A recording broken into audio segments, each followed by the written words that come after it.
Ziran, O Caminho do Guardião, Jaconazar Souza Silva. Abertura, parte 2. Capítulo 2. O Caminho do Guardião. Há pessoas que atravessam o mundo como quem cruza uma sala apressada. Não sentem o chão, não ouvem o vento, não percebem o silêncio entre dois pensamentos. Vivem ocupadas demais para notar que o universo, discretamente, tenta conversar com elas. Correm porque acham que correr é viver.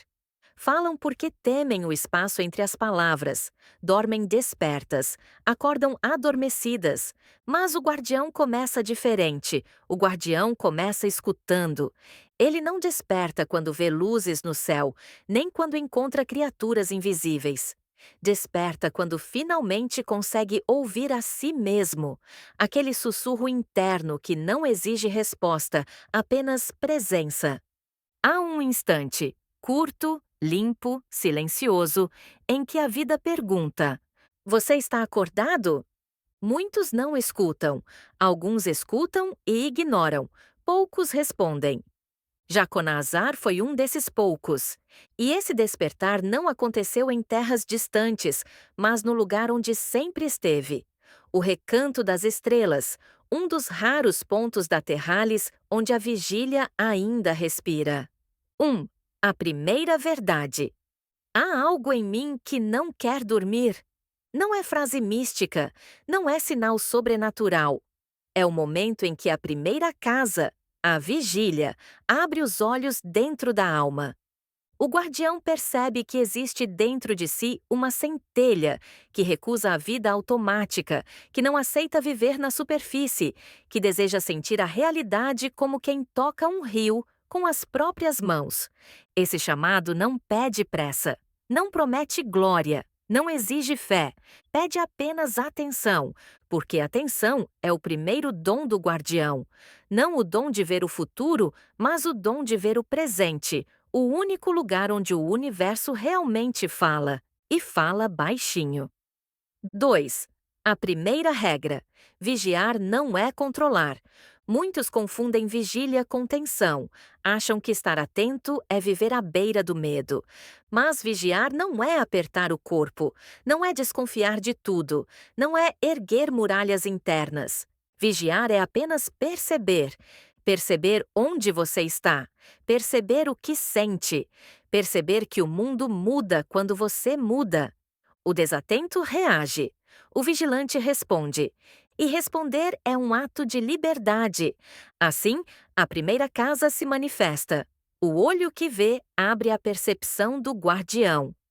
3. A segunda regra. A palavra é espada e cura. A segunda casa, o Logos, desperta quando o guardião entende que toda palavra é escolha.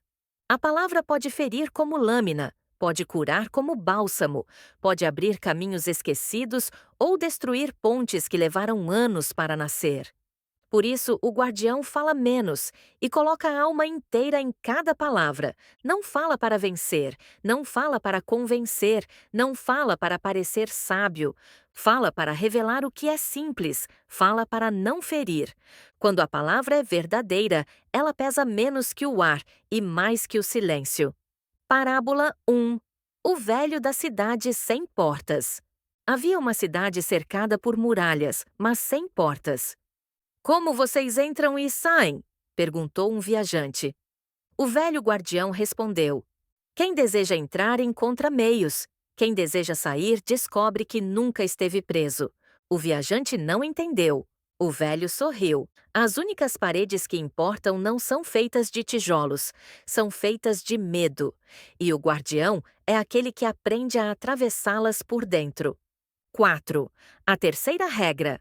A memória é raiz, não prisão. A terceira casa, memória, não é depósito de dor, é campo vivo. A memória não deve ser altar, nem corrente, é bússola. Quem idolatra o passado se paralisa. Quem foge dele perde direção. Quem honra o que viveu avança com firmeza. A memória do guardião é profunda, não porque lembra de tudo, mas porque finalmente compreende que tudo o que viveu foi preparo. E que os arquivistas silenciosos, invisíveis, registravam tudo o tempo inteiro. 5. A quarta regra: não lute com o que ainda não entende. A pressa cria quedas, a ansiedade cria sombras. O mundo moderno ensina a reagir, a responder rápido sem pensar, como se existir fosse um combate constante. O guardião aprende outra coisa: respirar. Respirar antes de responder. Respirar antes de fugir. Respirar antes de ferir a si mesmo com o próprio impulso. Tudo o que é mal compreendido retorna, sempre maior, até ser visto de frente. Parábola 2. O menino que tentava segurar o mar. Um menino tentou carregar o oceano nas mãos. Quanto mais fechava os dedos, mais água perdia. "O mar não quer ficar comigo!" gritou. Um pescador respondeu: "Não é o mar que escapa, é você que aperta demais. Só quem abre as mãos consegue segurar a água." O menino entendeu e cresceu. 6. A quinta regra: a casa perdida vive dentro de você. A casa perdida não é um lugar, é um estado. Lá moram a dúvida, o medo, a sensação de estar quebrado, a vontade de ser visto, a dor silenciosa, o orgulho envergonhado. Todos passam por ela. Alguns se tornam prisioneiros, outros atravessam. O guardião aprende a caminhar entre seus escombros como quem atravessa um templo silencioso. Com respeito, com cuidado, com coragem. As dores internas não são inimigas, são guias. 7. A sexta regra: o universo fala baixinho, a vida nunca grita. Quem grita são os medos. O universo fala através do vento, de uma frase inesperada, de um latido em hora estranha, de um silêncio que encosta no ombro, de um poste que pisca sem motivo. Quem anda rápido não escuta. Quem deseja demais não vê. Quem tenta ser forte demais acaba quebrando. O guardião caminha com suavidade e o mundo se suaviza ao redor.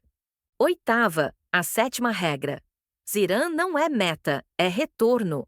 Ziran é a naturalidade perfeita, não é iluminação, não é conquista, não é técnica. É o instante em que a vida deixa de ser esforço e se torna fluxo. Ziran é a criança que ele foi, o jovem que teme, o adulto que respira, o velho que descansa. Tudo isso junto, tudo isso agora. O plano de Ziran abre quando o guardião entra em não força, quando o tempo interior supera o tempo linear. Parábola 3. A luz que nunca foi acendida. Um viajante entrou numa caverna escura. Ao fundo, um ancião segurava uma lanterna apagada. "Mestre, acenda a luz para que eu possa ver." O ancião respondeu: "Esta luz nunca acende e nunca apagou." E colocou a lanterna nas mãos do viajante. "A luz é você, a lanterna é só o lembrete." E ali o viajante despertou. 9. O guardião e o sopro. Haverá dias em que Jaconazar tremerá. Dias de dúvidas densas, de certezas que se quebram, de caminhos escuros. Nesses dias, aprenderá o segredo mais simples: respire. O sopro é ponte entre o humano e o eterno. Não pertence ao corpo, pertence ao cronon, o tempo interior que vive debaixo do tempo linear. E quando ele respira, o universo responde. 10. O caminho final da abertura. O caminho do guardião não é aprendido, é lembrado. Ele atravessa medos, erros, sombras antigas, mas sai de cada noite mais inteiro não porque venceu, mas porque se entregou. Quando o mundo se torna leve o suficiente para que a alma caminhe sem medo, Jaconazar percebe. Todas as respostas estavam nele o tempo todo. Ele só precisava aprender a escutar.